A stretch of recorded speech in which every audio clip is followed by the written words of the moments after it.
വോട്ടെടുപ്പ് വെള്ളിയാഴ്ച വിശ്വാസികൾക്ക് അസൗകര്യം സൃഷ്ടിക്കും. PMA സലാം.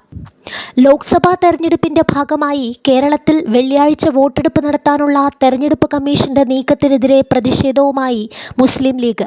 ഏപ്രിൽ 26 വെള്ളിയാഴ്ച വോട്ടെടുപ്പ് പ്രഖ്യാപിച്ച നടപടി വോട്ടർമാർക്കും തെരഞ്ഞെടുപ്പ് ഡ്യൂട്ടിക്ക് നിയോഗിക്കപ്പെട്ട ഉദ്യോഗസ്ഥർക്കും പോളിംഗ് ഏജന്റുമാരായ വിശ്വാസികൾക്കും അസൗകര്യം സൃഷ്ടിക്കുമെന്ന് മുസ്ലിം ലീഗ് സംസ്ഥാന ജനറൽ സെക്രട്ടറി PMA സലാം ചൂണ്ടിക്കാട്ടി.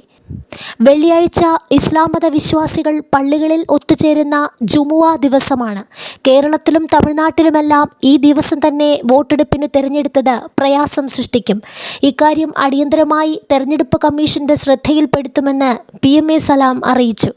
വോട്ടെടുപ്പ് ദിവസം മുഴുവൻ സമയം ബൂത്തിലും പുറത്തും ചെലവഴിക്കേണ്ട സ്ഥാനാർത്ഥികളും പാർട്ടി പ്രവർത്തകരും ഉദ്യോഗസ്ഥരും ഈ സമയത്ത് അസൗകര്യം അനുഭവിക്കേണ്ടി വരും. ഇക്കാര്യത്തിൽ പുനർവിചിന്തനം നടത്താൻ തെരഞ്ഞെടുപ്പ് കമ്മീഷൻ തയ്യാറാകണമെന്നും അദ്ദേഹം ആവശ്യപ്പെട്ടു. 7 ഘട്ടമായി നടത്തുന്ന ലോക്സഭാ തെരഞ്ഞെടുപ്പിൽ 2ാം ഘട്ടത്തിലാണ് കേരളം ഉൾപ്പെടെയുള്ള സംസ്ഥാനങ്ങളിൽ വോട്ടെടുപ്പ് പ്രഖ്യാപിച്ചിരിക്കുന്നത്. കേരളത്തിൽ ഒറ്റഘട്ടമായി ഏപ്രിൽ 26-നാണ് തെരഞ്ഞെടുപ്പ്. ജൂൺ 4-നാണ് ഇത്തവണ വോട്ടെണ്ണൽ.